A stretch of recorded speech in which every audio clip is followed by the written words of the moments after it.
la redevabilité. Aujourd'hui, 10 ans après sa mise en œuvre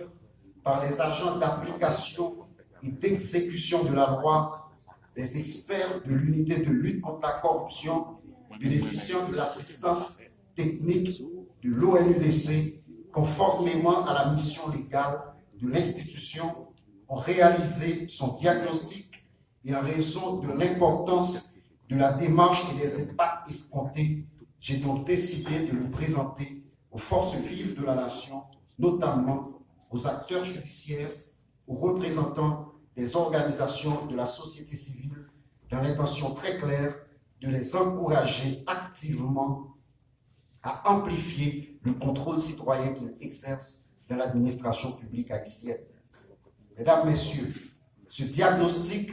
met en lumière cette prépondérance du volet répressif en consacrant 15 de ces 26 articles aux activités de répression de la corruption.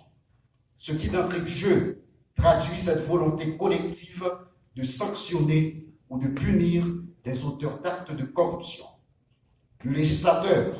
conscient de l'ampleur et de la multiplication du problème et de sa normalisation dans nos pratiques administratives,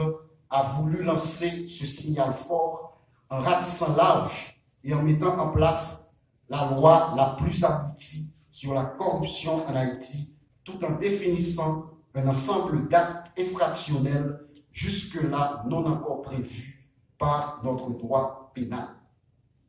Ce présent diagnostic note des percées importantes effectuées en autorisant des dérogations particulières au droit commun qui s'avèrent être indispensables pour la bonne conduite des enquêtes relatives à des infractions de corruption généralement complexes. Il s'agit entre autres de la prescription vicénale de l'action publique en matière de corruption, de l'imprescriptibilité des peines infligées pour des faits de corruption, de la levée du secret professionnel et bancaire pour les enquêtes de corruption, de la réduction des peines en cas de coopération du prévenu et de la reconnaissance des techniques d'enquête spéciale. Ces dernières, par ailleurs, confortent et renforcent la légalité des interventions et des actes d'enquête posés par les agents assermentés de l'ULCC qui agissent à ce titre comme des officiers de police judiciaire et dont le mandat du directeur général qui leur est octroyé les confère le statut de gendarme anticorruption de l'État. En dépit de ces avancées majeures soulignées, 10 ans plus tard, le bilan résultant de la mise en œuvre de la loi est pour le moins maigre. Si les enquêtes de corruption de l'ULCC, notamment, sont en nette augmentation avec des résultats documentés issus d'un processus d'investigation exigeant, les sanctions provenant des tribunaux tardent malheureusement à être prononcées.